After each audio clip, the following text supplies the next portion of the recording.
ओम नमः शिवाय। ओम नमः शिवाय। हर हर भोले नमः शिवाय।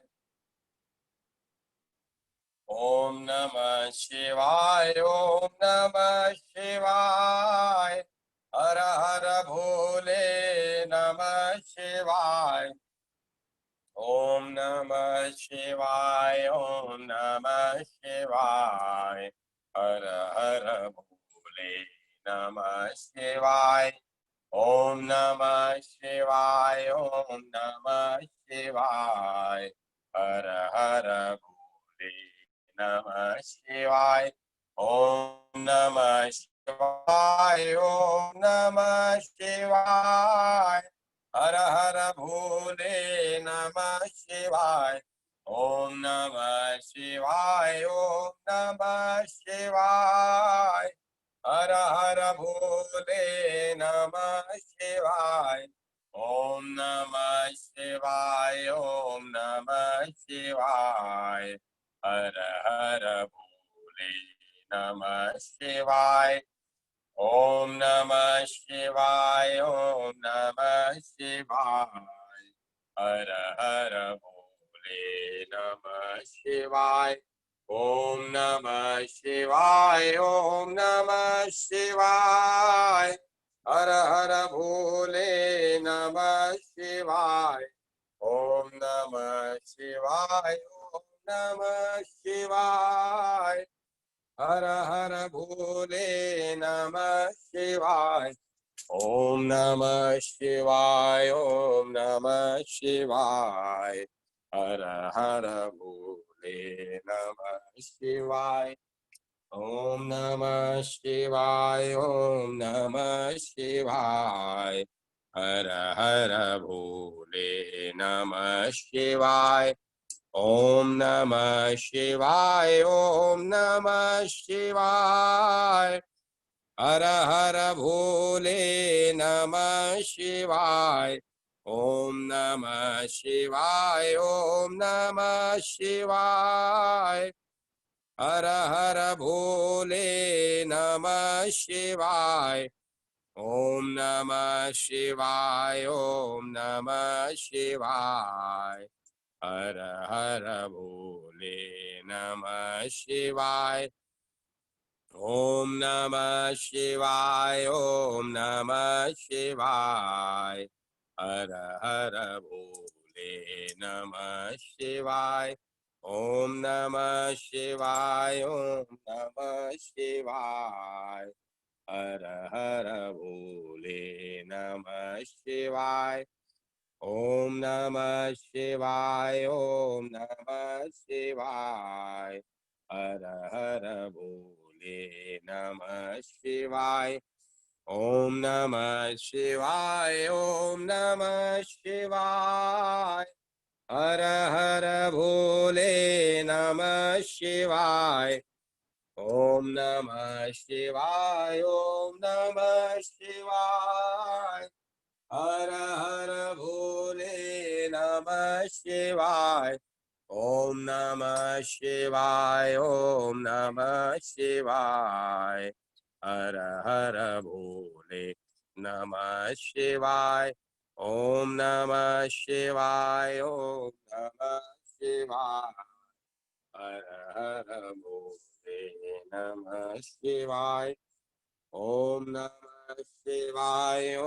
नमः शिवाय। हर हर भोले नमः शिवाय। ओम नमः शिवाय। ओम नमः शिवाय। हर हर भोले नमः शिवाय। ओम नमः शिवाय। ओम नमः शिवाय। हर हर भोले नमः शिवाय। ओम नमः शिवाय। ओम नमः शिवाय। हर हर भोले नमः शिवाय। ओम नमः शिवाय। ओम नमः शिवाय। हर हर भोले नमः शिवाय। ओम नमः शिवाय, ओम नमः शिवाय, हर हर भोले नमः शिवाय। सभी बोलिए ओम नमः शिवाय, ओम नमः शिवाय। श्री राम जय राम जय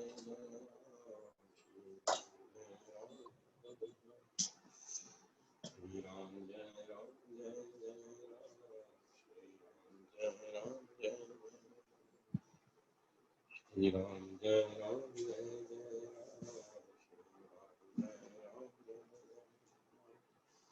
श्री राम जय राम जय राम श्री हरि श्री हरि श्री हरि। भक्त चरितांक। त्यागी भक्त विठल दास दक्षिण के ब्राह्मण कुल में दो सगे भाई राजपुरोहित थे। घर में संपत्ति थी, दोनों विद्वान थे, परंतु धन है ही बुराइयों की जड़। दोनों भाइयों में धन के कारण मन मुटाव हो गया। अलग होकर रहने के लिए बंटवारे के समय दोनों झगड़ने लगे। लोभ आते ही सत्य, दया आदि सद्गुण चले जाते हैं।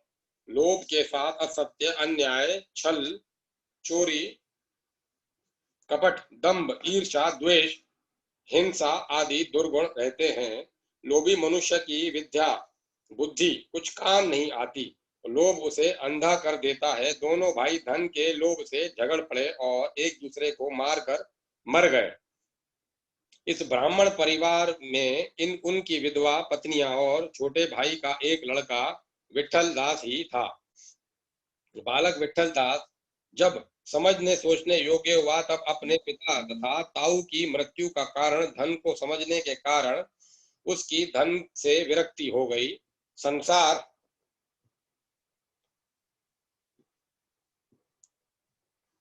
के सभी भोग धन पर आश्रित हैं और धन है अनर्थों की जड़। अतः विठल दास की चित्तवृत्ति सभी भोगों से हट गई। वे भगवान के चिंतन भजन में लग गए। माता ने अपने इकलौते पुत्र को इस प्रकार घर तथा संसार से उदासीन देखा तो उसे भय हुआ कि कहीं यह गृह त्यागी न हो जाए। उन्होंने पुत्र का विवाह कर दिया, परंतु जिसके हृदय में सच्चा वैराग्य है, जो एक बार भगवान के भजन का दिव्य रस अनुभव कर चुका है, वह कहीं इस प्रकार माया के बंधन में बांधा जा सकता है। दिनों दिन विठल दास का ईश्वर प्रेम बढ़ता ही गया। भगवत स्मरण के बिना अब उनका एक क्षण भी नहीं बीतता था। भगवान की पूजा करके वे हाथों में करताल लेकर गोविंद गोपाल श्याम यशोदा नंदन, गोविंद गोपाल श्याम यशोदा नंदन आदि श्री हरि के दिव्य नामों का कीर्तन करते करते प्राय मूर्छित हो जाते और 3-3 घंटे बेसुध पड़े रहते। भगवत भक्त संत जन उनकी यह दशा देखकर बहुत प्रसन्न होते। राजा ने अपने पुरोहित पुत्र का समाचार मंत्री से सुना। राजा ने अपने पुरोहित पुत्र का समाचार मंत्री से सुना तो उन्हें बड़ी प्रसन्नता हुई। बहुत सा धन वस्त्र आदि उन्होंने विठल दास के यहाँ भिजवाया, किंतु विठल दास ने उसे लौटा दिया। राजा की श्रद्धा इस त्याग को देखकर बहुत बढ़ गई। उन्होंने विशिष्ट लोगों को भेजकर पुरोहित पुत्र के पास प्रार्थना भेजी, अपनी पदरज से इस घर और कुटुंब को पवित्र करें। विठल दास ने यह प्रार्थना स्वीकार कर ली। वे भगवान नाम का कीर्तन करते हुए राज सदन पहुंचे। राजा ने उनका पूजन किया। आदर सत्कार के बाद राजा ने उनसे हरि कीर्तन सुनने की प्रार्थना की। भक्त को अपने भगवान का गुण गाने से अधिक तो और कोई भी प्रिय कार्य है ही नहीं। विठल दास ने सहर्ष स्वीकार कर लिया। असुर सदा से देवताओं के शत्रु हैं, इसी प्रकार असुरी वृत्ति के लोग अकारण संत सत्पुरुषों से द्वेष करते हैं और उन्हें पीड़ा देने का अवसर ढूंढते रहते हैं। विठल दास से भी कुछ दुर्जन द्वेष करने लगे थे। उन सबको विठल दास की प्रेम मूर्छा दंभ जान पड़ती थी। राजा के यहाँ कीर्तन के लिए खुली छत पर आयोजन किया और जानबूझकर विट्ठलदास का आसन ऐसे स्थान पर रखा कि यदि वे मूर्छित होकर गिरे तो छत से नीचे जा पड़े। उन दुष्टों के अतिरिक्त और किसी को इस बात का पता नहीं था। यथा समय कीर्तन आरंभ हो गया। सभी श्रोता आनंद मग्न हो गए। विट्ठलदास कीर्तन करते हुए नृत्य करने लगे। सभी श्रोता मंत्र मुग्ध से थे। किसी का ध्यान नहीं गया कि विट्ठलदास जी के छत से गिरने की संभावना है। वे मूर्छित होकर गिरे और छत से नीचे धड़ाम से चले गए। सब लोग घबरा गए। राजा स्वयं दौड़े हुए नीचे आए। नीचे विट्ठलदास के हृदय की धड़कन बंद हो चुकी थी। सबको बड़ा दुख हुआ, किंतु मृतदेह को उनकी माता के पास भेजने के अतिरिक्त और उपाय भी क्या था। राजा ने बहुत सा धन देकर उनकी माता को किंचित संतोष कराने का प्रयत्न किया। माता के दुख का कोई क्या वर्णन करेगा। उसे एक क्षीण आशा थी कि उसका पुत्र कहीं सदा की भांति मूर्छित न हो गया हो। वह जानती थी कि विट्ठलदास कई दिन मूर्छित पड़े रहते हैं, अतएव शरीर का दाह कर्म उसने नहीं कराया। एक चद्दर पर उसे ढककर वह प्रतीक्षा करती रही। चौथे दिन विट्ठलदास उस महामूर्छा से जागे। माता ने उनसे सब बातें बताई। छत से गिरने पर भी प्राण बच गए। उन्होंने भगवान की कृपा माना। अब इस नगर में यह घटना उन्हें प्रसिद्ध कर देगी। प्रतिष्ठा से सभी महापुरुष दूर भागते हैं। विट्ठलदास ने भी यह स्थान छोड़ देने का निश्चय कर दिया। आधी रात को अकेले विट्ठलदास चुपचाप घर से निकल पड़े। सवेरे उन्हें न देखकर माता तथा पत्नी विलाप करने लगी। समाचार पाकर राजा ने चारों ओर दूत भेजे, पर विट्ठलदास का कोई पता नहीं लगा। माता अपने पुत्र के लिए दिन रात रोने कलपने लगी। दया में भगवान अपने भक्त की जननी का यह दुख सह नहीं सके। एक रात स्वप्न में माता ने विट्ठलदास के मथुरा होने का पता पाया। पुत्र वधू को लेकर वह नाना प्रकार के कष्ट सहती मथुरा पहुंच गई। माता के आग्रह से विट्ठलदास ने उन्हें अपने पास रख लिया। अब सकुटुंब वे भगवान का भजन करते हुए ब्रज में वास करने लगे। विट्ठलदास की पत्नी पतिव्रता थी। पति और सास की सब छोटी बड़ी सेवा बड़ी ही तत्परता से वह किया करती थी। एक दिन चूल्हा पोतने के लिए मिट्टी लाने गई तो मिट्टी खोदते समय उसे शंख चक्र गदा पद्मधारी चतुर्भुज भगवान की सुंदर मूर्ति मिली और मूर्ति के पास उसने बहुत सा धन देखा। उस पतिव्रता के मन में धन का तनिक भी लोभ नहीं आया। उसने पतिदेव के से आकर सब बातें बता दी। विट्ठलदास ने कहा, जिसकी भूमि है, भूमि में मिला धन भी उसी का है। उसे बता दो, वह अपना धन ले जाए। भूमि का स्वामी बुलाया गया तो उसने कहा, महाराज, यह धन तो आपका है। मेरा होता तो मुझे पहले ही मिल जाता। मैं इसे स्वीकार नहीं कर सकता। आज जबकि झूठ बोलकर, धोखा देकर, नाना प्रकार के पाप करके दूसरे का धन छीन लेना या ठग लेना सबने बड़े गौरव की बात मान ली है। जबकि समाज का ऐसा पतन हो गया है, हम कैसे अपने समाज के उस पवित्र समय को समझ सकते हैं।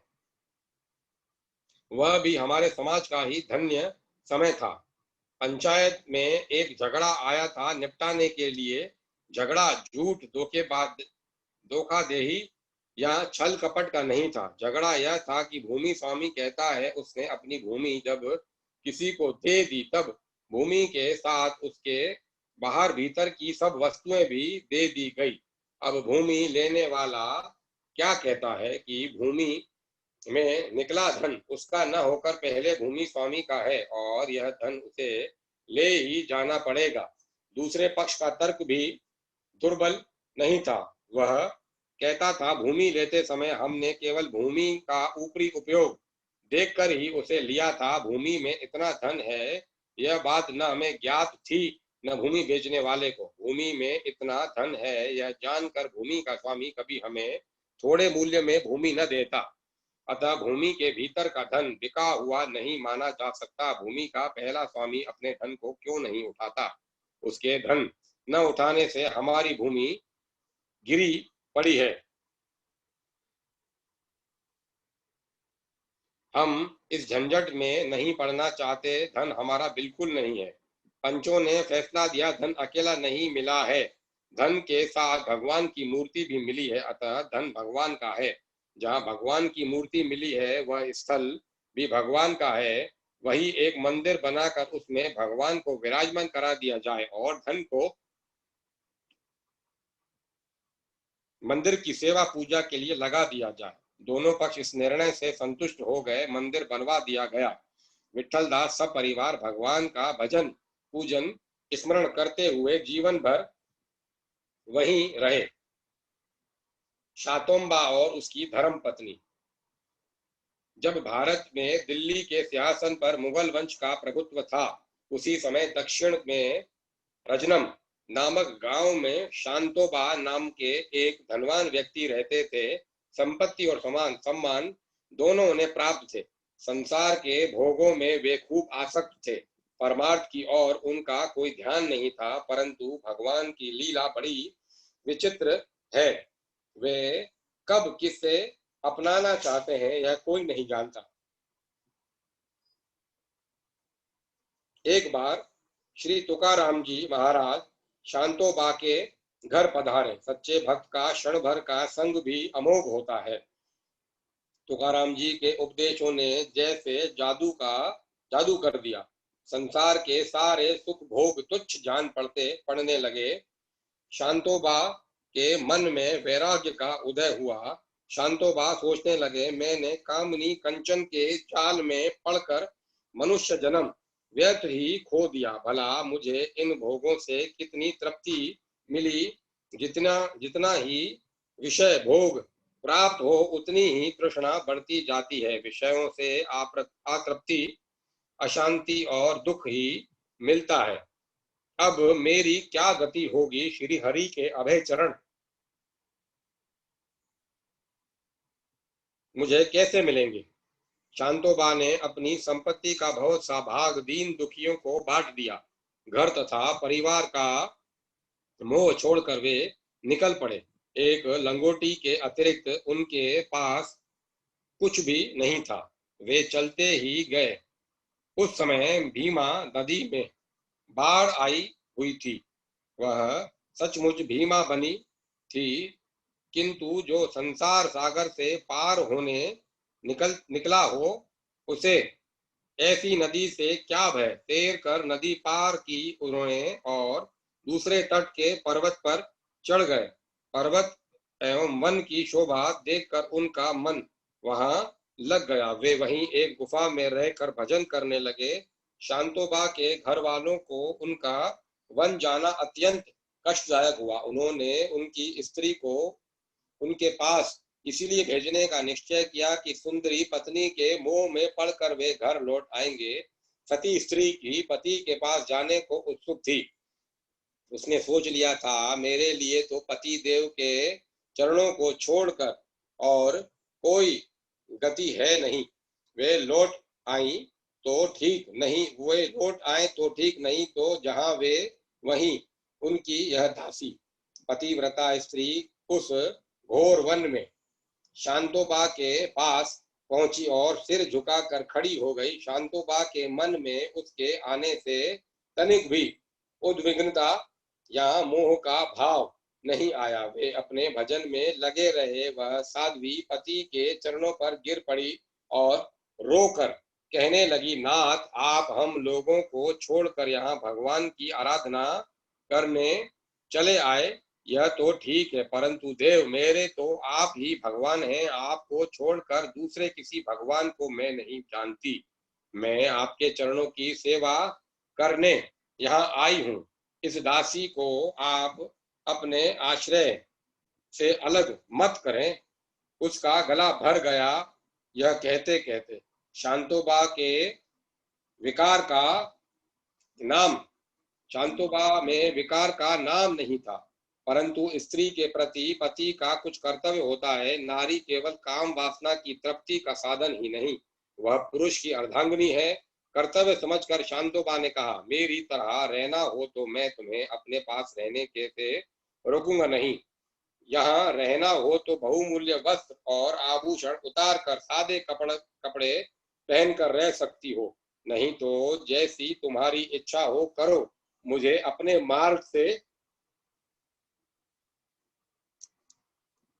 मार्ग से जाने दो। तुम अपने मार्ग से जाओ।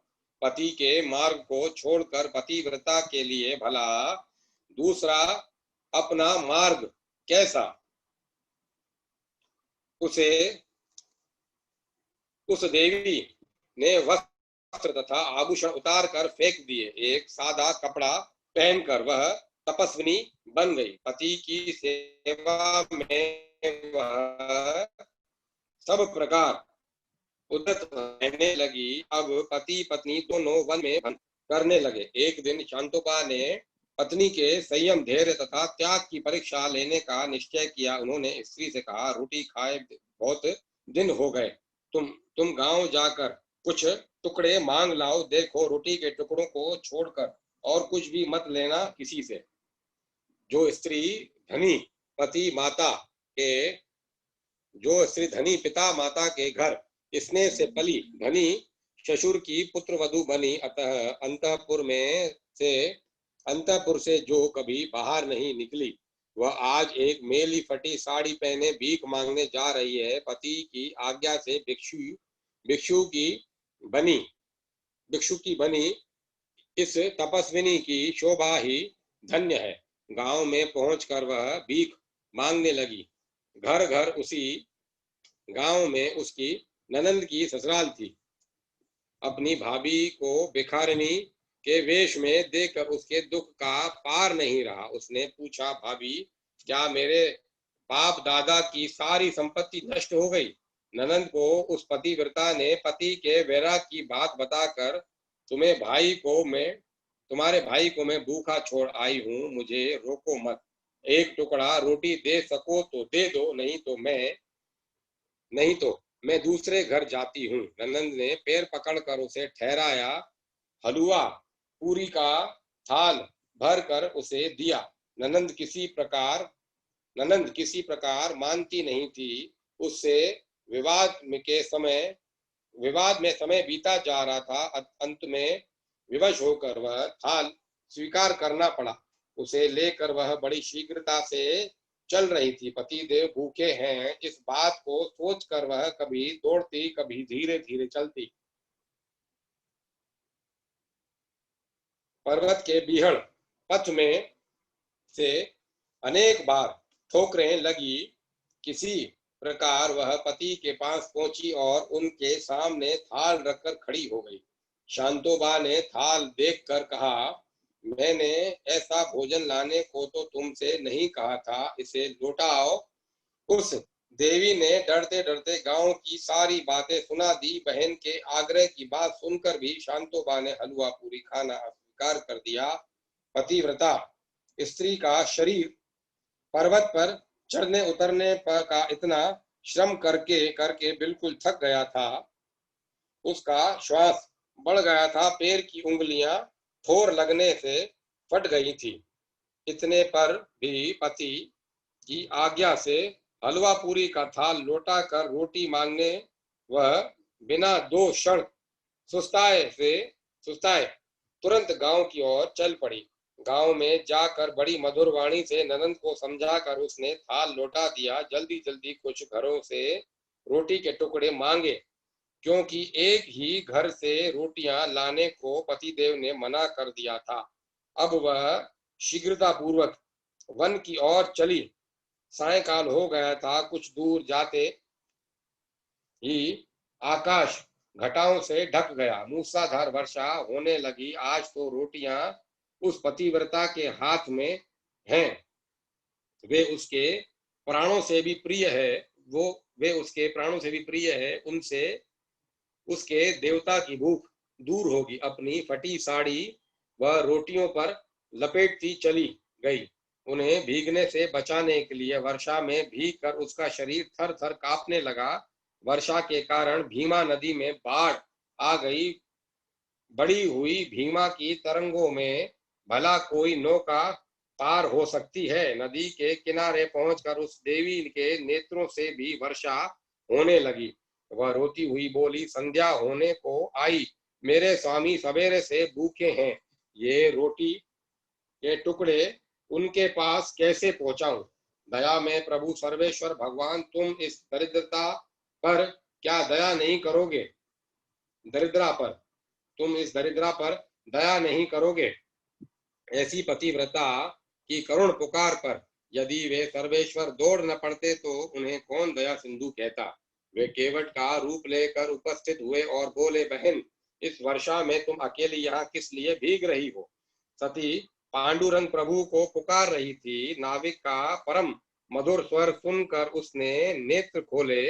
वह बोली, भाई, अवश्य करुणा सागर विट्ठल ने तुम्हें भेजा है। तुम्हारी कृपा के बिना मैं आज भीमा को पार नहीं कर सकती। तुम मेरे बड़े भाई हो, मेरे स्वामी भूखे बैठे हैं, चाहे जैसे भी हो तुम मुझे नदी पार कर दो। करुणापूर्ण आश्रुसिक्त वाणी सुनकर करुणा सागर द्रवित हो गए। वे बोले, बहन, डरो मत, मैं तुम्हें नदी पार करके वन में ठीक मार्ग पर पहुंचा दूंगा। भवसागर से प्राणियों को पार उतारने वाले उन महामल्लाह ने सती को कंधे पर उठाकर पांव पर चढ़ाया, नाव पर चढ़ाया। उन मल्लाह ने सती को कंधे पर उठाकर नाव पर चढ़ाया और फिर उस पार ले जाकर कंधे से उठाकर उसके पति के आश्रम के समीप तक ले जाकर छोड़ आए।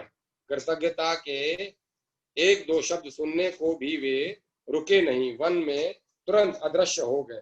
पति की कुटिया के पास पहुंचकर उस देवी ने रोटी रखने को साड़ी का पल्ला खींचना चाहा तो सहसा उसे अपने शरीर का ध्यान आया। शरीर वर्षा से रोटी को बचाने के लिए वह उस पर बार बार साड़ी लपेटती ही गई थी। तब उसे केवल रोटी को बचाने का ध्यान था। अब उसने देखा कि पूरी साड़ी रोटी पर लपटी हुई है, उसके शरीर पर वस्त्र ही नहीं है।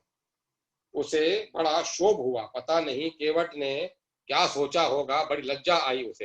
रोटी पर से साड़ी उतारकर उसने पहन ली। पति के पास जाकर उनके चरणों में प्रणाम करके रोटी के टुकड़े उसने उनके सामने धर दिए। शांतोबा ने रोटी की ओर देखा ही नहीं। वे एकटक अपनी स्त्री की ओर देख रहे थे। उनकी स्त्री के शरीर में आज इतना तेज, दिव्य तेज, इतना सौंदर्य, इतना सात्विक आकर्षण कहां से आया? कुछ देर में तनिक सावधान होकर उन्होंने पूछा, साध्वी, तुम इतने विकट समय में यहाँ तक कैसे आ सकी? पत्नी ने गांव जाकर थाल लोटा ने टुकड़े मांगने मार्ग में वर्षा और भीमा की बाढ़ का वर्णन करके बताया कि वह कितनी व्याकुल हो गई थी, कैसे उसने प्रार्थना की और कैसे केवट ने आकर उसे पार कर दिया। वह कहने लगी, वह केवट बड़ा दयालु था। उसने मुझे बहन कहा, मुझे कुटिया के पास तक छोड़ गया। मैं उसे धन्यवाद तक न दे सकी थी कि लौट गया। वह उसके स्वर में जैसे अमृत ही भरा हो। शांतोबा के नेत्रों से आंसू चलने लगे। उनका कंठ भर आया। पत्नी से वे बोले, तुम भाग्यवती हो, भीमा की बाढ़ में तुम्हें पार उतारना किसी साधारण केवट का काम नहीं है। देवी, उन भव समुद्र से तारने वाले केवट के दर्शन के लिए ही सब कुछ छोड़कर मैं यहाँ बैठा हूँ। अब इन रोटियों को पशु पक्षियों को दे दो। प्रभु मेरे द्वार के पास तक आकर लौट गए। मैं ऐसा अभागा हूँ, उनके दर्शन किए बिना मैं अब जल भी ग्रहण नहीं करूंगा। इतने परिश्रम से लाए हुए रोटी के टुकड़े पतिव्रता ने पशु पक्षियों को दे दिए। जब पतिदेव ही जल नहीं ग्रहण करेंगे तब वह कैसे अन्न जल ले सकती है? दंपति के अनशन करते कई दिन बीत गए। गांव में एक हरिभक्त वैश्य रहते थे। भगवान ने उन्हें स्वप्न में शांतोबा के लिए भोजन ले जाने की आज्ञा दी। अनेक प्रकार के पकवान लेकर वे वन में पहुंचे और भगवान की आज्ञा सुनाई। शांतोबा ने कहा, भाई तुम कोई भी हो और तुमको किसी ने भी भेजा हो, पर मैं तो उस भेजने वाले को देखे बिना भोजन करता नहीं। वैश्य की बात अनुनय विनय वैश्य ने बहुत अनुनय विनय की, पर शांतोबा अपनी टेक पर अड़े रहे। हार कर वैश्य भोजन वहीं छोड़कर घर लौट गए। वैश्य के चले जाने पर भोजन के पदार्थों की ओर देखकर शांतोबा ने कहा, प्रभु इन पदार्थों का महत्व ही क्या है। अभी भोजन किया और संध्या तक इनका मल बन जाएगा। मैं आपको छोड़कर इन्हें कैसे ले लूं।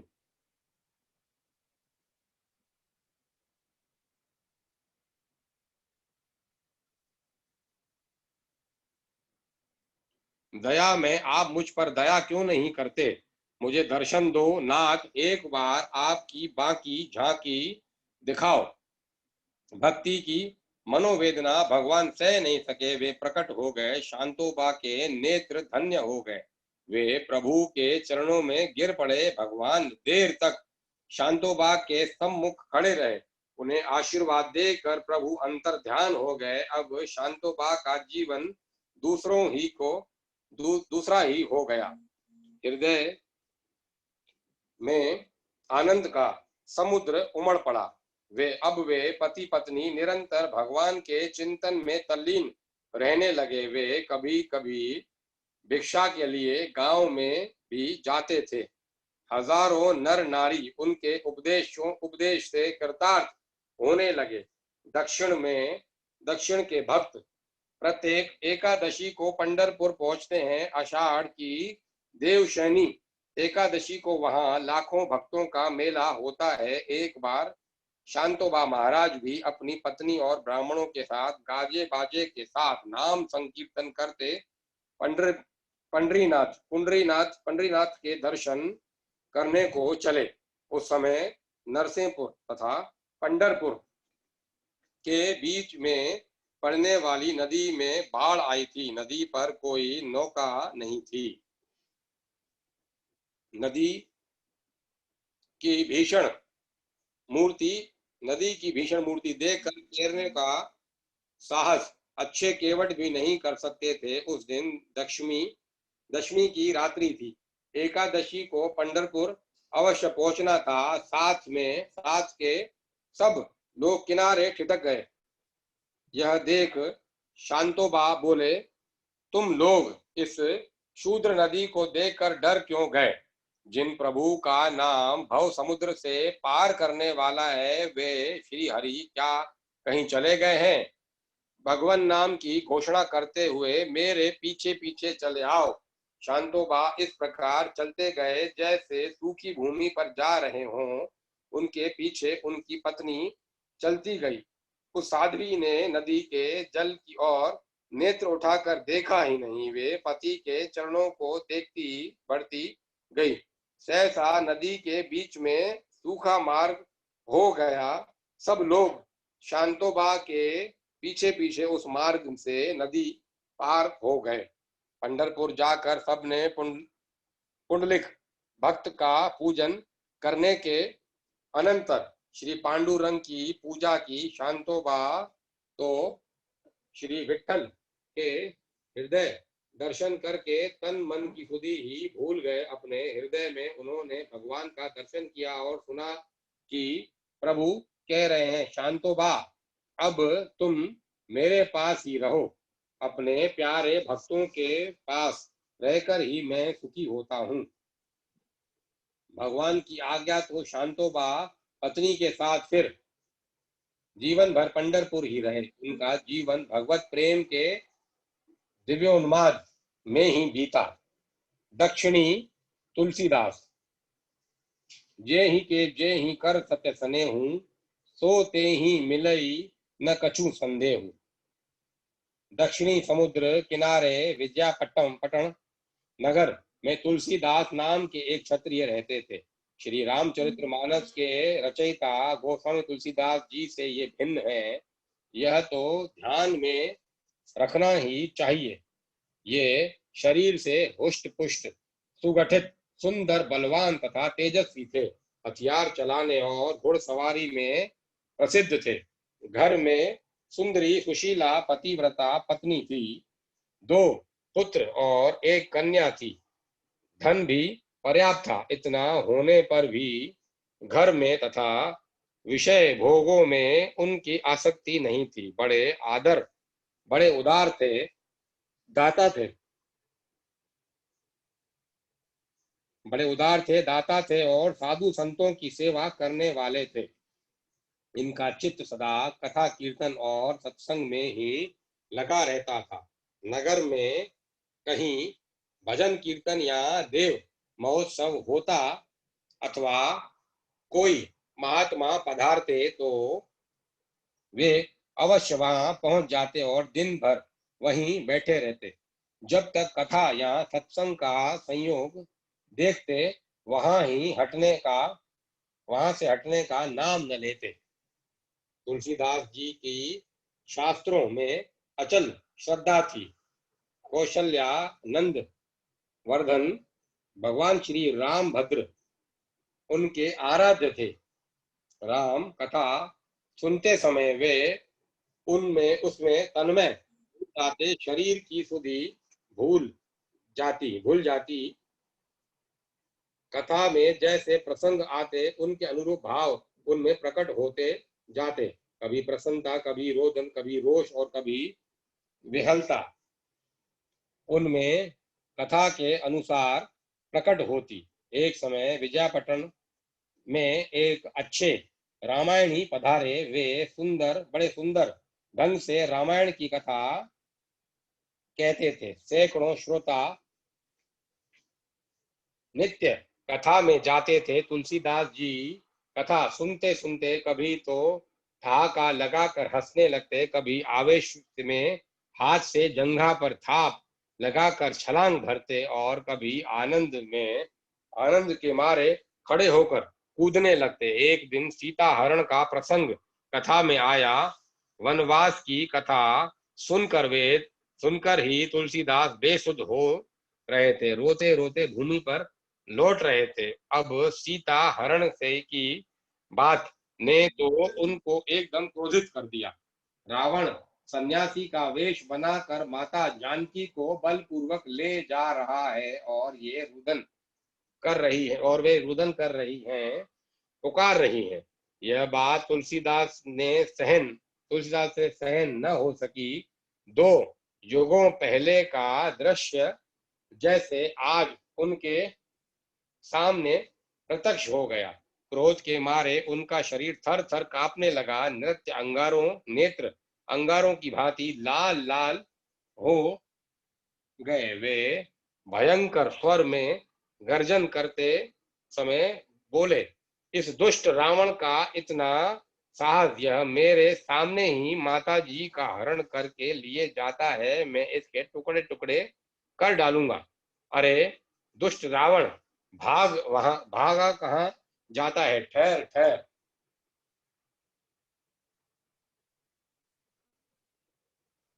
तुलसीदास जी का स्वर क्रोध के आवेग से अस्पष्ट हो गया था। उनकी बात दूसरों की समझ में ठीक ठीक नहीं आ सकती थी। उनका गर्जन, उनके लाल लाल नेत्र और उग्र भाव देखकर सब लोग घबरा गए। कोई उनके पास नहीं जा सका। बड़ी तेजी से दौड़ते हुए वे अपने घर पहुंचे। जल्दी से अस्त्र शस्त्र बांध लिए और घोड़े पर सवार होकर बेहताशा समुद्र की ओर घोड़े को दौड़ाने लगे। भक्तों की रक्षा का सदा ध्यान रखने वाले दया में भगवान से अपने भावुक भक्त तुलसीदास का भाव छिपा नहीं था। तुलसीदास सीधे समुद्र किनारे की ओर घोड़ा दौड़ाए जा रहे थे, उन्हें न अपने देह की सुध थी और न मार्ग की। आज घोड़े पर वे निर्दय हो उठे थे, उनको रोका न गया तो अवश्य समुद्र में घोड़े के साथ गिर जाएंगे। अनंत करुणा सागर भगवान ने ब्राह्मण का रूप धारण करके पुकारना प्रारंभ किया, खड़े रहो, समुद्र में मत कूदो, रुको। तुलसीदास आज कुछ सुनने समझने की स्थिति में नहीं थे। भक्त की दृढ़ता पर भगवान गदगद हो गए। तुलसीदास का घोड़ा समुद्र में एकदम किनारे पहुंच चुका था। प्रभु सामने जाकर खड़े हो गए और बोले, वीर, तुम्हारी वीरता को धन्य है, परंतु रावण तो कब का मर चुका। तुम्हारे श्री राम रावण को मारकर सीता को अपने घर ले गए, अब तुम लंका जाकर क्या करोगे। तुलसीदास ने एक बार ब्राह्मण की ओर देखा और बोले, महाराज, आप क्षमा करो, मैं आपकी बात पर विश्वास नहीं करता। मुझे अब आप मुझे वापस लौटाने का व्यर्थ प्रयत्न कर रहे हैं। चाहे सूर्य रात में उग जाए, चाहे अग्नि शीतल हो जाए, चाहे चंद्रमा से अंगार झड़ने लगे, पर माता जानकी को लौटाए बिना तुलसीदास पीछे नहीं लौटेगा। हाँ, यदि सचमुच मेरे प्रभु रावण को मारकर माता को घर ले आए हो तो वे मुझे दर्शन दें। श्री राम के वाम भाग में जानकी माता को विराजमान तथा दाहिनी और हाथ में लक्ष्मण जी इन दाहिनी और हाथ में लक्ष्मण जी को धनुष बाण लिए देखकर ही मैं लौट सकता हूं। भगवान ने देखा कि अब भक्त के आग्रह को रखना ही होगा। तुलसीदास की दृढ़ता परीक्षा पर पूरी उतर चुकी। वे वृद्ध ब्राह्मण उसी क्षण श्री राम रूप में बदल गए। लक्ष्मण जी और सीता जी सहित श्री रघुनाथ जी को अपने सम्मुख देखकर तुलसीदास घोड़े से कूदकर उनके चरणों में गिर पड़े। प्रभु ने उठाकर उन्हें हृदय से लगाया। आज तुलसीदास का जन्म सफल हो गया। भक्त ने अपने आराध्य की स्तुति की और वरदान मांगा, मैं जब आपका दर्शन करना चाहूं, जब आपके साक्षात्कार के लिए मेरा मन व्याकुल हो, उसी समय शुद्धि अशुद्धि काल अकाल का विचार न करके आप मुझे दर्शन दें। वरदान देकर प्रभु अंतर्धान हो गए। जय श्री राम, जय श्री राम, जय श्री राम, जय श्री राम। अब तुलसीदास जी की इच्छा तीर्थ यात्रा करने की हुई। भगवान की पवित्र लीला स्थलियों का दर्शन हो, यही पैरों की सफलता है। भगवत प्रेम प्राप्त महापुरुष तीर्थ यात्रा के बहाने प्राणियों पर दया करके उन्हें पवित्र करने के हेतु से तीर्थाटन करते हैं। तुलसीदास जी भी तीर्थ यात्रा करने निकले। अनेक तीर्थों में घूमते हुए वे वृंदावन पहुंचे। वृंदावन की दिव्य प्रभु प्रेम भूमि वृंदावन की दिव्य प्रेम भूमि में आकर वे आनंद मग्न हो गए। वृंदावन में अब तुलसीदास जी की प्रख्याति हो गई थी। उनके दर्शन को लोगों की भीड़ एकत्र होने लगी।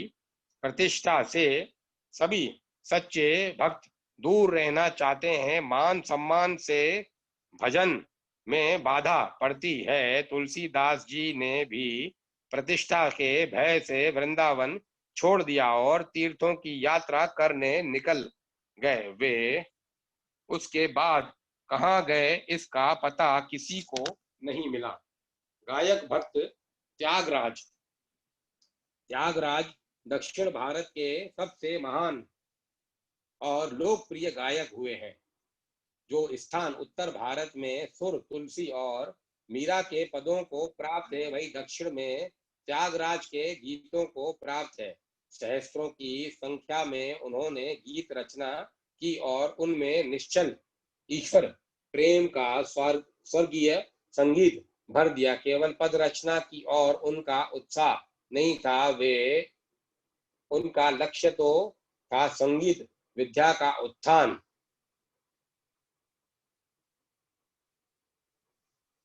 राग और लय के वे मर्मज्ञ आचार्य हुए।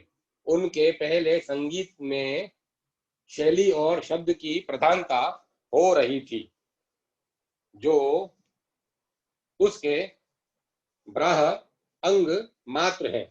उसका अंतरंग तो है पवित्र राग और लय। उन्हीं का समावेश करके उन्होंने संगीत विद्या को अपूर्व सौंदर्य और शोभा प्रदान की। उन्हें फलतः उन्हें संगीत गुरु की उपाधि प्राप्त हुई। ऐसा देखा गया है कि किसी भी मानवीय विद्या या कला का उत्थान प्राय भक्ति या धर्म का आश्रय लेकर ही होता है।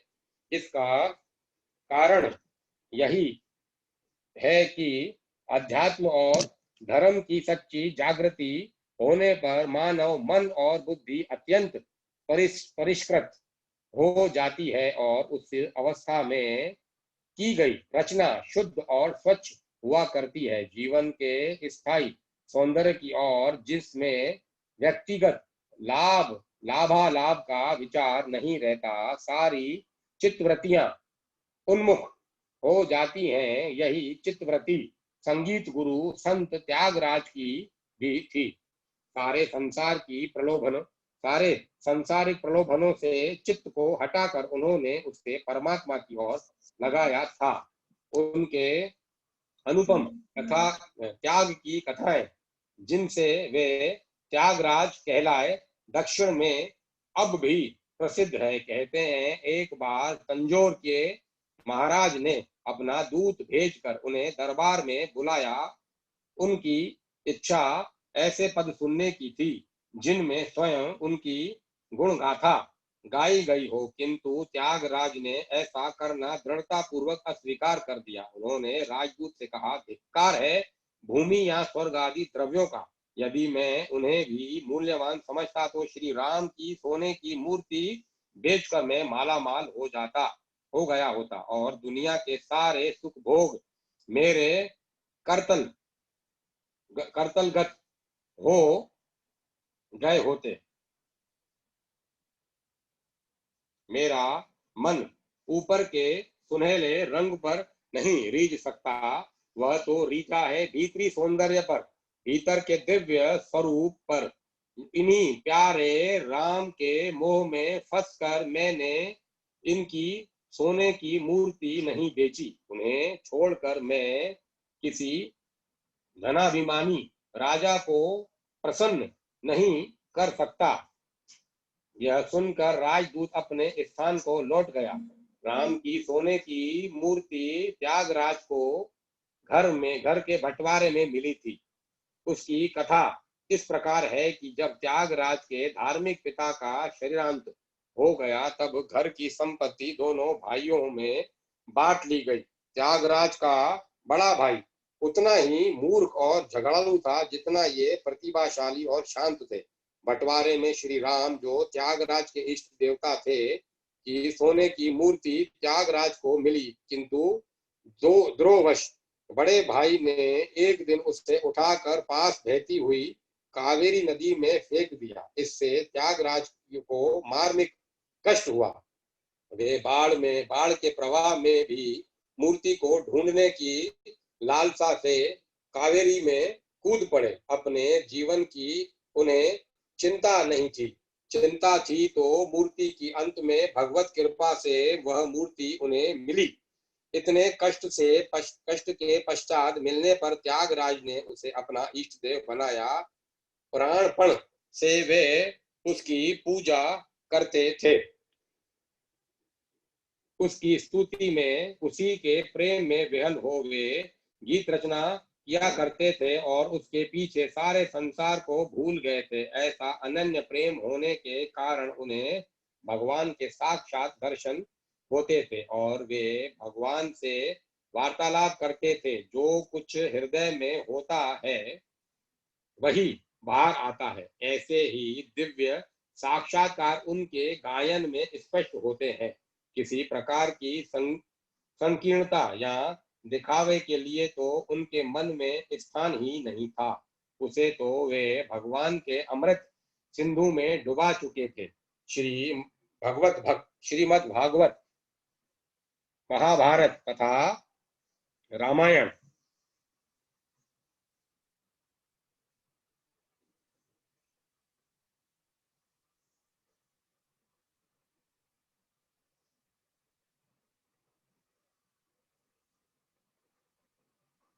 श्रीमद् भागवत, महाभारत तथा श्री रामायण उन्होंने अध्ययन किया था, जिनमें राम कथा की तो छोटी सी छोटी आख्या का भी उन्हें कंठाग्न थी। अन्य देवताओं की भी वे बराबर स्तुति किया करते थे। जिस पर मैं प्रेम करता हूं उसका सर्वस्व हरण कर लेता हूं। श्री कृष्ण के इस वाक्य पर वे मुग्ध हो गए थे। वैराग्य की ज्वाला उनके हृदय के सारे विकारों को भस्म कर चुकी थी। फिर संसार का कौन सा सुख उन्हें लुभाता। एक बार त्रावणकोर के महाराज ने भी उन्हें अपने दरबार में बुलाकर संगीताचार्य का पद देना चाहा, किंतु उन्होंने कहला भेजा कि महाराज, पदवी तो सदगति ही है। भगवान के चरणों में अनुराग ही परम पद है। इन्हीं चरणों से जिसकी बुद्धि विचलित नहीं होती, जिसका मन नहीं दिखता, वह ही प्रशंसनीय है। पद और सम्मान तो उसी के हैं जिसका पवित्र और निर्लेप मन भगवान में लगा हुआ है। आप अपनी पदवी लौटा लें, मुझे इसकी चिंता नहीं है। त्यागराज की यह त्याग गुण युक्ति चिरस्मरणीय हो गई और उनका यह पद दक्षिण भारत में अनेकों के कंठ में विराजता है। पद में ही उन्होंने उत्तर दिया था। अंत में 88 वर्ष की अवस्था पूरी कर ये पूर्ण प्रसन्नता के साथ शरीर त्याग कर भगवान की गोद में जा बैठे। भगवान के ही स्वप्न में दर्शन देकर कहने से इन्होंने अंतिम समय में संन्यास लिया था और अंततः अत्यंत कृतज्ञता पूर्ण पद गाकर महासमाधि में लीन हुए थे। भक्त कवि रत्न जयदेव जी। प्रसिद्ध भक्त कवि जयदेव का जन्म 500 वर्ष पूर्व बंगाल के वीरभूमि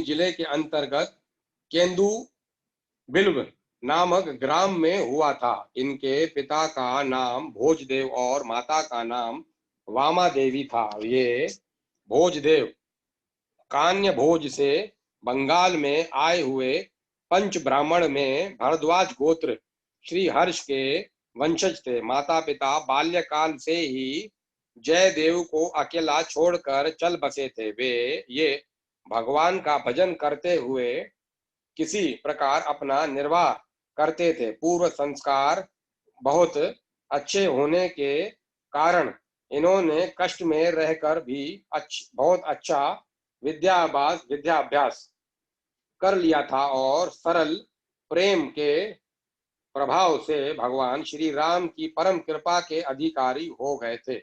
इनके पिता को निरंजन नामक उसी गांव के एक ब्राह्मण ने कुछ रुपए देने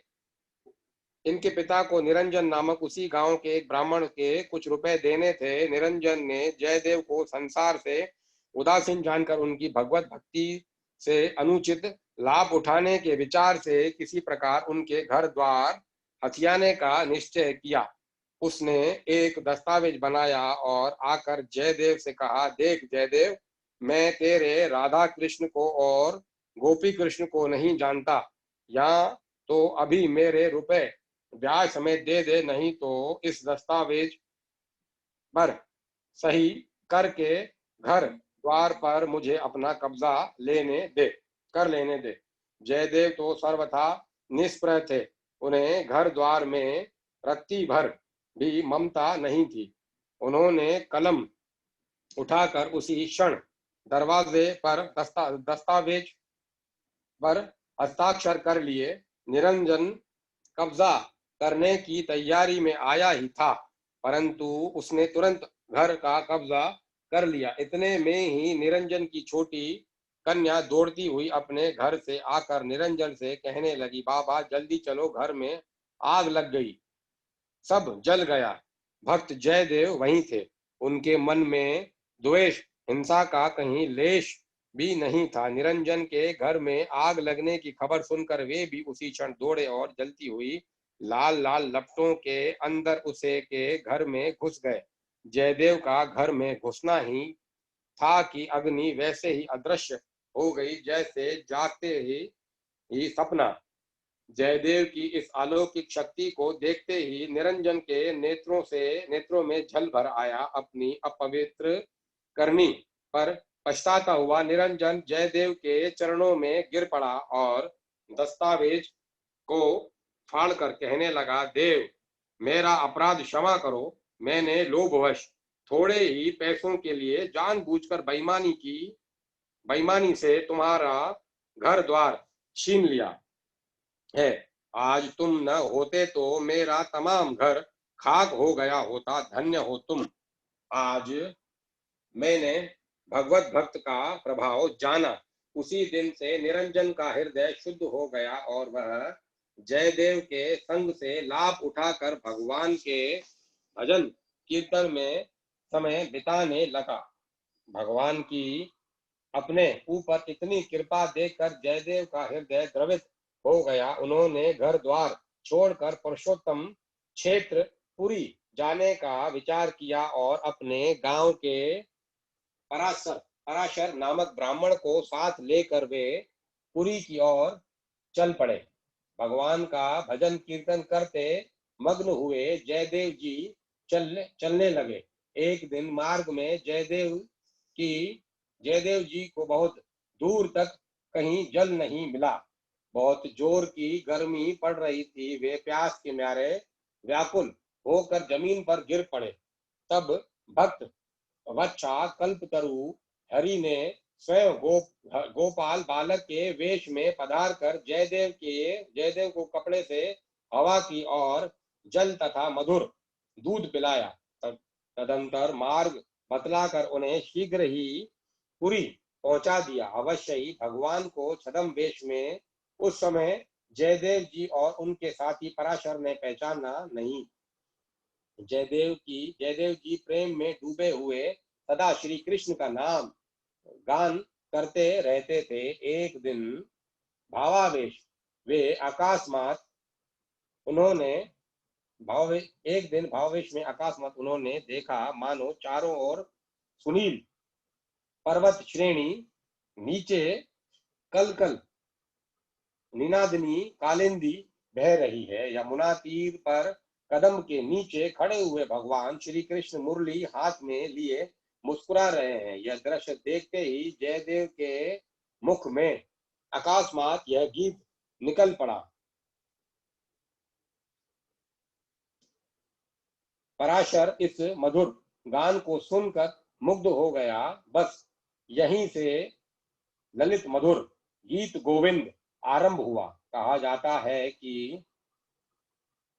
जाता है यही जयदेव जी को भगवान के दशा अवतारों के प्रत्यक्ष दर्शन हुए और उन्होंने जय जगदीश हरे की टेर लगाकर दसों अवतारों की क्रमशः स्तुति की। जय जगदीश हरे, जय जगदीश हरे, जय जगदीश हरे, जय जगदीश हरे।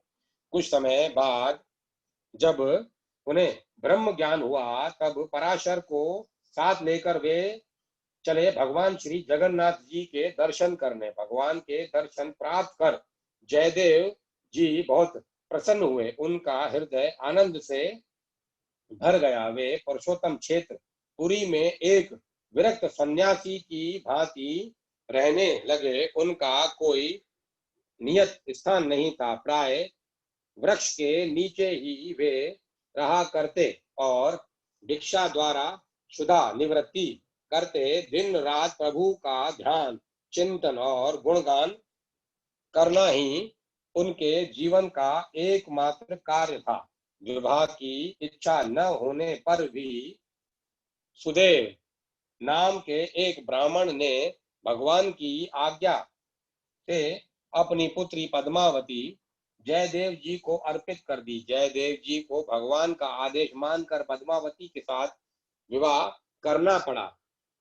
कुछ दिनों बाद गृहस्थ बने हुए जयदेव पतिव्रता पद्मावती को साथ लेकर अपने गांव केंदु बिल्व लौट आए और भगवान श्री राधा माधव की युगल श्री मूर्ति प्रतिष्ठित करके दोनों उनकी सेवा में प्रवृत्त हो गए। कुछ समय केंदु बिल्व में रहने के बाद जयदेव जी यात्रा को निकले। एक राजा ने उनका बड़ा सम्मान करके उन्हें अपने यहाँ रखा और वहां से चलते समय इच्छा न रहने पर भी बहुत सा धन उन्हें दे दिया। जयदेव जी ने उसे लेने से इनकार कर दिया, परंतु राजा ने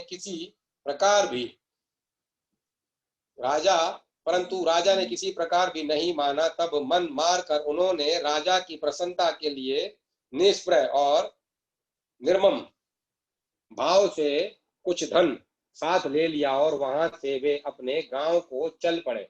मार्ग में कुछ डाकुओं ने पीछे से आक्रमण करके जयदेव जी को नीचे गिरा दिया और देखते देखते ही उनके चारों हाथ पैर काट कर उन्हें एक कुएं में डाल दिया। अनित्य धन की गठरी के साथ ही उन्होंने महान दुख के कारण रूप भयानक पाप की भारी पोटली भी बांध ली। अपनी सफलता पर गर्व करते हुए डाकू वहां से चल दिए। भगवत कृपा से कुएं में जल बिल्कुल नहीं था, इससे जयदेव जी डूबे नहीं। भगवान की दया से उन्हें कहीं चोट भी नहीं आई। वे कुएं के अंदर एक सुंदर शिला को पाकर उसी पर सुख से बैठ गए और प्रभु के विधान पर परम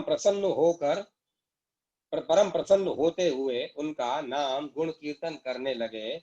जयदेव जी ने सोचा कि हो न हो यह मेरे धन ग्रहण करने का ही परिणाम है।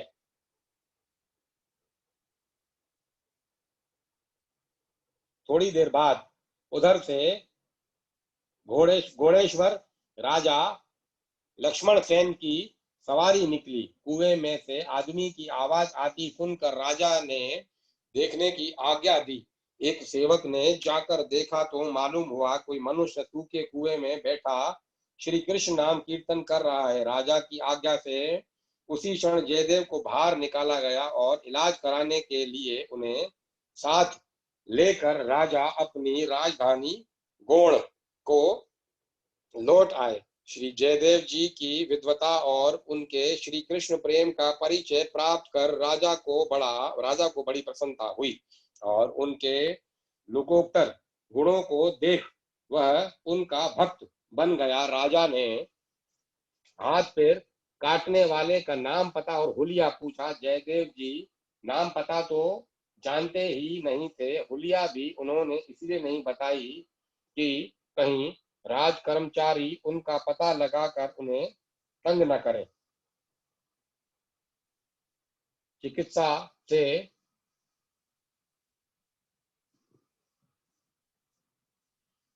से जयदेव जी के घाव सूख गए। राजा ने उन्हें अपनी पंचरत्न सभा का प्रधान बना दिया और सर्वाध्यक्षता का सारा भार उन्हें सौंप दिया। इसके कुछ दिनों बाद इनकी पत्नी पद्मावती भी श्री राधा माधव की युगल मूर्ति को लेकर पति के पास चली आई। राजा हर तरह से धनादि देकर जयदेव जी का सम्मान करना चाहते थे, परंतु धन मान के विरागी भक्त जयदेव मामूली खर्च के सिवा कुछ भी नहीं लेते थे। एक दिन राजमहल में कोई महोत्सव था। उसमें भोजन करने के लिए हजारों दरिद्र भिक्षुक, अतिथि, ब्राह्मण, साधु आदि आए। उन्हीं में साधु वेशधारी वे चारों डाकू भी थे। उन्होंने जयदेव जी को धन के लोभ से उनके हाथ पैर काट कर कुएं में फेंक दिया था। डाकुओं को क्या पता था कि हमने जिसे मरा समझ लिया था वही यहाँ सर्वाध्यक्ष है। डाकुओं ने दूर से ही जयदेव जी को देखा और लूले लंगड़े देखकर उन्हें तुरंत पहचान लिया। वे डर कर भागने का मौका देखने लगे। इतने में ही जयदेव जी की दृष्टि उन पर पड़ी। देखते ही वे वैसे ही आनंद से भर गए जैसे बहुत दिनों के बिछड़े बंधुओं को देखकर बंधु को आनंद होता है। जयदेव जी ने मन में सोचा, इन्हें धन की आवश्यकता होगी। राजा मुझसे सदा धन लेने को कहा करते हैं। आज इन्हें कुछ धन दिलवा दिया जाएगा तो बड़ा संतोष होगा। जयदेव जी ने राजा से कहा, मेरे कुछ पुराने मित्र आए हैं, आप चाहें तो उन्हें कुछ धन दे सकते हैं। कहने भर की देर थी, राजा ने तुरंत उन्हें अपने पास बुलाया और उनकी इच्छा के अनुसार बहुत सा धन धान्य देकर आदर पूर्वक खिलाने पिलाने के बाद वस्त्रांग अलंकारों से पुनः सम्मानित करके प्रेम पूर्वक उनको विदा कर दिया। धन का बोझ ज्यादा हो गया था तथा रास्ते में संभाल की भी आवश्यकता थी। इसीलिए जयदेव जी ने एक अफसर के साथ 4 सेवकों को भी उनके साथ कर दिया। राह में अफसर ने उनके इतना धन सम्मान पाने का रहस्य जानने के लिए उनसे पूछा कि भैया, आप निष्प्रय भक्तवर जयदेव जी के साथ क्या संबंध है? आपका निष्प्रय भक्तवर जयदेव जी के साथ क्या संबंध है जिससे उन्होंने आप लोगों को इतनी अपार संपत्ति दिलवाकर अपने उपकार का बदला चुकाया? आप बुद्धि डाकुओं ने ईश्वर के न्याय और भय को भुलाकर कपट से कहा, साहब तुम्हारा यह अध्यक्ष हाँ और हम लोग एक राज्य में कर्मचारी थे। हम लोग अफसर थे और यह हमारी मात हती से काम करता था। इसने एक बार ऐसा कुकर्म किया कि राजा ने गुस्से में आकर इनका सिर उड़ा देने की आज्ञा दे दी। उस समय हम लोगों ने दया करके इसे बचा लिया और इसके हाथ पैर कटवा कर छोड़ दिया। हम कहीं यह भेद खोल न दें, इसी डर से इसने हमारा इतना सम्मान किया कराया है। हमने भी उसका बुरा हो जाने के डर से कुछ भी नहीं कहा। डाकुओं का इतना कहना था कि धड़ाम से धरती फटी और चारों जीते ही उसमें समा गए। राज कर्मचारी आश्चर्य में डूब गया। तदंतर अफसर नौकरों के सिर पर सारा धन लाद कर वापस राजधानी में लौट आए और राजा से उन्होंने सारा हाल सुना दिया। राजा ने जयदेव को बुलाकर चकित मन से सब बातें सुनाई। इतने में ही राजा यह देखकर राजा आश्चर्य और हर्ष में डूब गया कि जयदेव जी की आंखों से आंसुओं की धारा बह रही है और उनके कटे हुए हाथ पैर उसी क्षण पुनः पूर्वत स्वाभाविक हो गए। राजा ने विस्मित होकर बड़े ही कौतूहल से आग्रह पूर्वक सारा हाल पूछा। जयदेव जी को अब सच्ची घटना सुनानी पड़ी। दयालु हृदय जयदेव ने कहा, राजन, मैं बहुत ही अभागा हूं।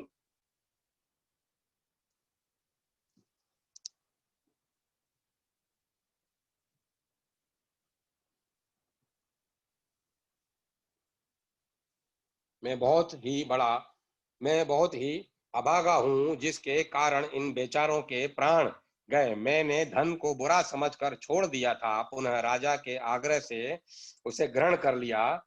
इसी से वन में इन बेचारों की बुद्धि लोभवश दूषित हो गई और उन्होंने धन छीनने के लिए मुझे लूला लंगड़ा करके कुएं में डाल दिया। इस प्रकार उन्होंने धन का और धन ग्रहण का प्रत्यक्ष दोष सिद्ध कर मेरे साथ मित्रता का ही बर्ताव किया। मैं उनके उपकार से दब गया, इसी से उन्हें आपके पास से धन दिलवाया। अधिक धन दिलवाने में मेरा एक हेतु यह भी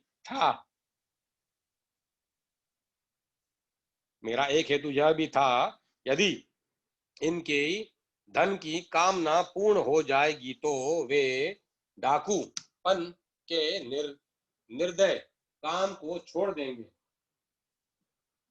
अवश्य ही मेरे हाथ पैर किसी पूर्वकृत कर्म के फल से ही कटे थे। वे तो केवल लोभवश निमित्त बने थे। आज अपने ही कारण ये आज अपने ही कारण से उनकी इस प्रकार अप्राकृतिक मृत्यु का समाचार सुनकर मुझे रोना आ रहा है। यदि उनका दोष हो तो भगवान उन्हें क्षमा करें। कितना आश्चर्य है कि मेरे दोष न देखकर भगवान ने दया करके मेरे हाथ पैर पुनः पूर्वक बना दिए हैं। राजन, ऐसे मेरे प्यारे श्री कृष्ण को जो नहीं भजता उसके समान अभागा और कौन होगा। भक्त प्रवर श्री जयदेव जी की वाणी सुनकर राजा चकित हो उनके चरणों में लौट गया। भक्त हृदय की महत्ता का प्रत्यक्ष परिचय प्राप्त कर वह उससे अत्यंत प्रभावित होकर भक्त बन गया। जयदेव जी की पत्नी पद्मावती भी छाया की भांति सब प्रकार से स्वामी का अनुवर्तन करने वाली थी। भगवान के प्रति उसका प्रेम भी असीम था। पातिव्रत धर्म का महत्व वह भली भांति जानती थी। जयदेव राज पूज्य थे, इससे रानी, राजमाता आदि राजमहल की महिलाएं भी उनके घर पद्मावती जी के पास आकर सत्संग का लाभ उठाया करती थी। रानी बहुत ही सुशीला, साध्वी, धर्मपरायणा और पतिव्रता थी, परंतु उसके मन में कुछ अभिमान था। इससे किसी किसी समय वह कुछ दुस्साहस कर बैठती थी।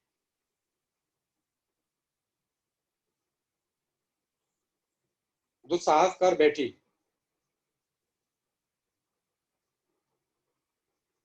एक दिन पद्मावती के साथ भी वह ऐसा ही दुस्साहस कार्य कर बैठी। सत्संग हो रहा था। बातों ही बातों में पद्मावती ने सती धर्म की महिमा बतलाते हुए कहा कि जो स्त्री स्वामी के मर जाने पर उसके शव के साथ जलकर सती होती है वह तो नीची श्रेणी की ही सती है।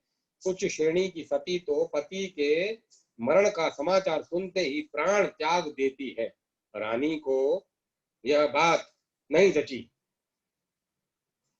उसने समझा पद्मावती अपने सतीत्व का गौरव बढ़ाने के लिए ऐसा कह रही है। मन में ईर्ष्या जाग उठी। रानी परीक्षा करने का निश्चय करके बिना ही कुछ कहे महल को लौट आई। एक समय राजा के साथ जयदेव जी कहीं बाहर गए। रानी सो अवसर समझकर दंभ से विषाद युक्त चेहरा बनाकर पद्मावती के पास आई और कपट रोदन करते करते कहा कि पंडित जी को वन में सिंह खा गया। उसका इतना कहना था कि पद्मावती श्री कृष्ण कृष्ण कहकर धड़ाम से पृथ्वी पर गिर पड़ी। रानी ने चौंक कर देखा तो पद्मावती अचेतन मालूम हुई। परीक्षा करने पर पता लगा कि पद्मावती के प्राण पखेरु शरीर से उड़ गए। रानी के होश उड़ गए। उसे अपने दुस्साहसपूर्ण कुकृत्य पर बड़ा पश्चाताप हुआ। वह सोचने लगी, अब मैं महाराज को कैसे मुंह दिखाऊंगी जब पतिदेव अपने पूज्य गुरु जयदेव जी की धर्म शिला पत्नी की मृत्यु का कारण मुझको समझेंगे तब उन्हें कितना कष्ट होगा। जयदेव जी को भी कितना संताप होगा। हाँ, दूरदेव इतने में ही जयदेव जी आ पहुंचे। राजा के पास भी मृत्यु संवाद जा पहुंचा था, वह भी वहीं आ गया। राजा के दुख का पार नहीं रहा। रानी तो जीते जी मरे के समान हो गई। जयदेव जी ने रानी की सखियों से सारा हाल जानकर कहा, रानी माँ से कह दो घबराए नहीं, मेरी मृत्यु के संवाद से पद्मावती के प्राण निकल गए तो अब मेरे जीवित यहाँ आ जाने पर उन प्राणों को वापस ही आना पड़ेगा। जयदेव जी ने मन ही मन भगवान से प्रार्थना की। कीर्तन आरंभ हो गया। जयदेव जी मस्त होकर गाने लगे। धीरे धीरे पद्मावती के शरीर में प्राण का संचार हो आया। देखते ही देखते वह उठ बैठी और हरि ध्वनि करने लगी। रानी आनंद की अधिकता से रो पड़ी। उसने कलंक भजन श्री कृष्ण कलंक भंजन श्री कृष्ण को धन्यवाद दिया और भविष्य में कभी ऐसा दुस्साहस न करने की प्रतिज्ञा कर ली। अब सब और आनंद छा गया। जयदेव जी की भक्ति और पद्मावती की पतिव्रत का सुयश चारों ओर फैल गया। कुछ समय गौड़ में रहने के बाद पद्मावती और श्री राधा माधव जी के विग्रह को लेकर राजा की अनुमति से जयदेव जी अपने गांव को लौट आए। वहां उनका जीवन श्री कृष्ण के प्रेम में एकदम डूब गया। उसी प्रेम रस में डूबकर उन्होंने मधुर गीत गोविंद की रचना की। एक दिन श्री जयदेव जी गीत गोविंद की एक कविता लिख रहे थे, परंतु वह पूरी ही नहीं हो पाती थी। पद्मावती ने कहा, देव स्नान का समय हो गया है, अब लिखना बंद करके आप स्नान कर आए तो ठीक हो। जयदेव जी ने कहा, पगा जाता हूँ क्या करूं पता जाता हूं क्या करूं। मैंने एक गीत लिखा है, परंतु उसका शेष चरण ठीक नहीं बैठता, तुम भी सुनो। स्थल कमल गंजनम मम हृदय रंजनम जनित रति रंग पर भागम भण मृषाणावाणी परवाणी चतुराध्वम सर सलर्स दल वक्त करागम समर गल खंडनम मम शीर्षि मंडनम।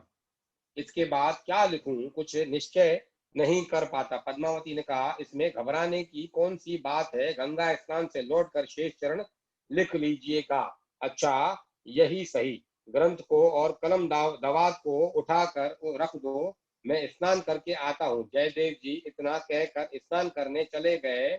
कुछ ही मिनटों बाद जयदेव का वेश धारण कर भगवान श्री कृष्ण पधारे और बोले, पद्मा जरा गीत गोविंद देना। पद्मावती ने विस्मित होकर पूछा, आप स्नान करने गए थे ना, बीच में से ही कैसे लौट आए? महामायावी श्री कृष्ण ने कहा, रास्ते में ही अंतिम चरण याद आ गया, इसी से लौट आया। पद्मावती ने ग्रंथ और कलम दावत देकर ला दिए।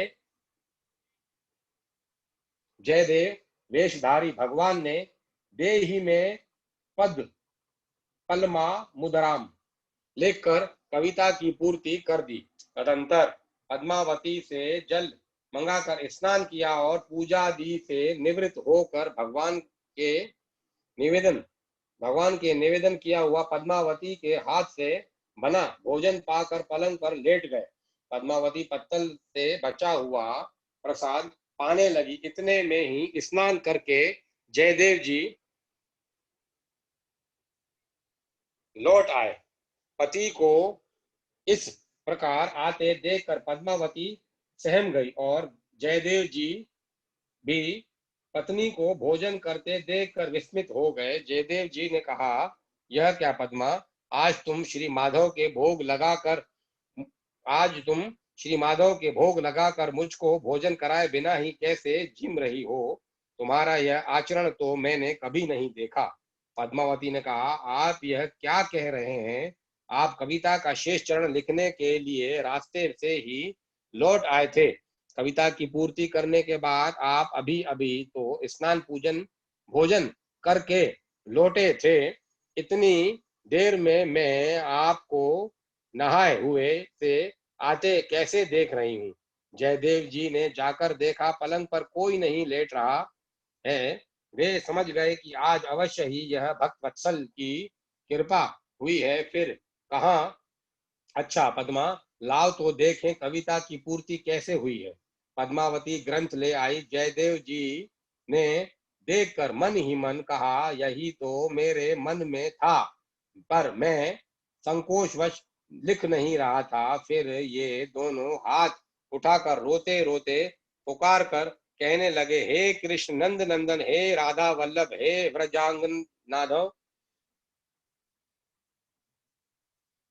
हे गोकुल रत्न, करुणा सिंधु, हे गोपाल, हे प्राण प्रिय, आज किस अपराध से इस किंकर को त्याग कर आपने केवल पद्मा का मनोरथ पूर्ण किया। इतना कहकर जयदेव जी पद्मावती की पत्तन से श्री हरि का प्रसाद उठाकर खाने लगे। पद्मावती जी ने कितनी ही बार रोक कर कहा, नाथ आप मेरा उच्छिष्ट क्यों खा रहे हैं, परंतु प्रभु प्रसाद के लोभी भक्त जयदेव ने उसकी एक भी न सुनी। इस घटना के बाद उन्होंने गीत गोविंद को शीघ्र ही समाप्त कर दिया। तदंतर वे उसी को गाते मस्त हुए घूमा करते। वे गाते गाते जहां कहीं जाते वहीं भक्त का कोमल कांत गीत सुनने के लिए श्री नंद नंदन छिपे हुए उनके पीछे पीछे रहते। धन्य प्रभु। अंतकाल में श्री जयदेव जी अपनी पति परायण पत्नी पद्मावती और भक्त पराशर, निरंजन आदि को साथ लेकर वृंदावन चले गए और वहां भगवान श्री कृष्ण की मधुर लीला देख देख कर आनंद लूटते रहे। कहते हैं कि वृंदावन में ही दंपति देह त्याग कर नित्य निकेतन गोलोक पधार गए। किसी किसी का कहना है कि जयदेव जी ने अपने ग्राम में शरीर छोड़ा था और उनके घर के पास ही उनका समाधि मंदिर बनाया गया। इनके स्मरणार्थ प्रति वर्ष माधव की संक्रांति पर केंदु बिल्व गांव में अब भी मेला लगता है, जिसमें प्राय लाख से अधिक नर नारी एकत्र होते हैं।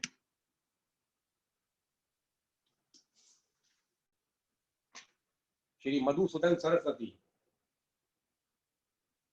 ध्यान के अभ्यास से जिनका चित्त वश में हो गया हो, वे योगी यदि उस निर्गुण और निष्क्रिय परम ज्योति को देखते हैं तो देखा करें।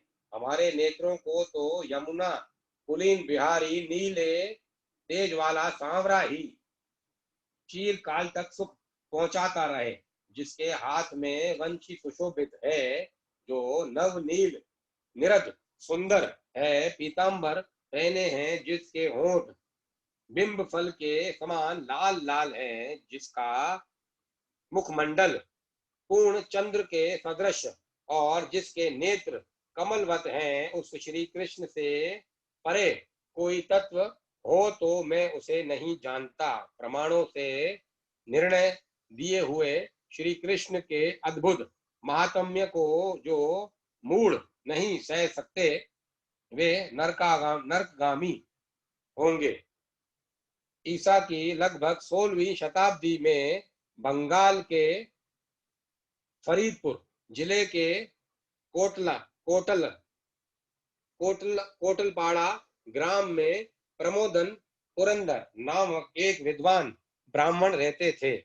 उनके तृतीय पुत्र हुए कमल नयन जी। उन्होंने न्याय के अगाध विद्वान गदाधर भट्ट के साथ नवदीप के हरिराम तर्कवागीश से न्याय शास्त्र का अध्ययन किया। काशी आकर दंडी स्वामी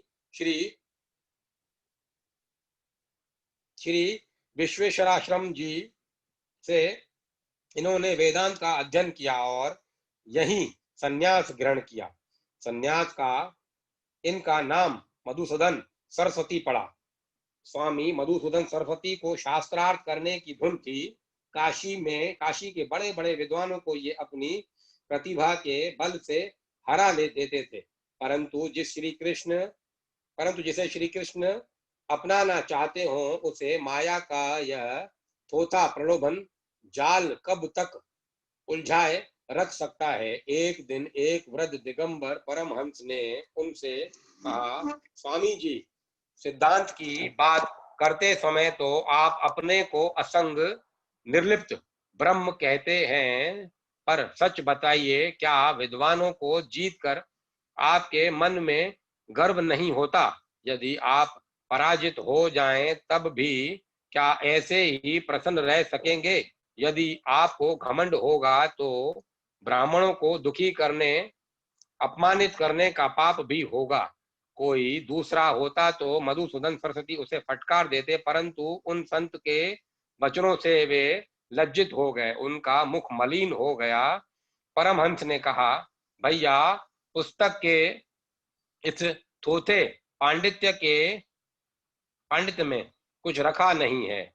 ग्रंथों की विद्या और बुद्धि के बल से किसी ने इस माया के दुस्तर जाल को पार नहीं किया है। प्रतिष्ठा तो देह की होती है और देह नश्वर है। यश तथा मान बढ़ाई की इच्छा भी एक प्रकार का शरीर का मोह ही है। तुम श्री कृष्ण की शरण लो, उपासना करके हृदय में इस गर्व के मेल को दूर कर दो। सच्चा आनंद तो तुम्हें आनंद कंद श्री वृंदावन चंद्र के चरणों में ही मिलेगा। स्वामी जी ने उन महात्मा के चरण पकड़ लिए। दयालु संत ने श्री कृष्ण मंत्र देकर उपासना तथा ध्यान की विधि बताई और चले गए। मधुसूदन सरस्वती ने 3 महीने तक उपासना की। जब उनको इस अवधि में कुछ लाभ न जान पड़ा, तब काशी छोड़कर वे ये घूमने निकल पड़े। कपिल धारा के पास वहीं संत उन्हें फिर मिले। उन्होंने कहा, स्वामी जी, लोग तो भगवत प्राप्ति के लिए अनेक जन्मों तक साधन भजन तप करते हैं और फिर बड़ी कठिनता से उन्हें भगवान के दर्शन हो पाते हैं, पर आप तो 3 ही महीने में घबरा गए। अब आपकी भूल का स्वामी जी को पता लगा। ये गुरुदेव के चरणों पर गिर पड़े। काशी लौटकर ये फिर भजन में लग गए। प्रसन्न होकर श्री श्याम सुंदर ने उन्हें दर्शन दिए। अद्वैत सिद्धि, सिद्धांत बिंदु, वेदांत कल्प लतिका, उद्वैत रत्न रक्षण, प्रस्थान भेद के लेखक, इन प्रकांड न्यायिक तथा वेदांत के विद्वान ने भक्ति रसायन, गीता की गुणार्थ दीपिका नामक व्याख्या और श्रीमद् भागवत की व्याख्या लिखी। ये कहते हैं, यह ठीक है कि अद्वैत ज्ञान के मार्ग पर चलने वाले मुमुक्षु मेरी उपासना करते हैं। यह भी ठीक है कि आत्म तत्व का ज्ञान प्राप्त करके मैं स्वराज्य के सिंहासन पर आरूढ़ हो चुका हूं, किंतु क्या करूं, एक कोई गोप कुमारियों का प्रेमी शठ है, उसी हरि ने बलपूर्वक मुझे अपना दास बना लिया है।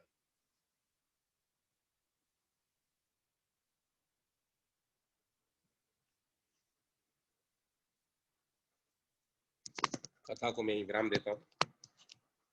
अब अगला पढ़ेंगे रसिक भक्त विद्यापति। ओम नमः शिवाय, ओम नमः शिवाय, हर हर भोले नमः शिवाय। ओम नमः शिवाय, ओम नमः शिवाय, हर हर भोले नमः शिवाय।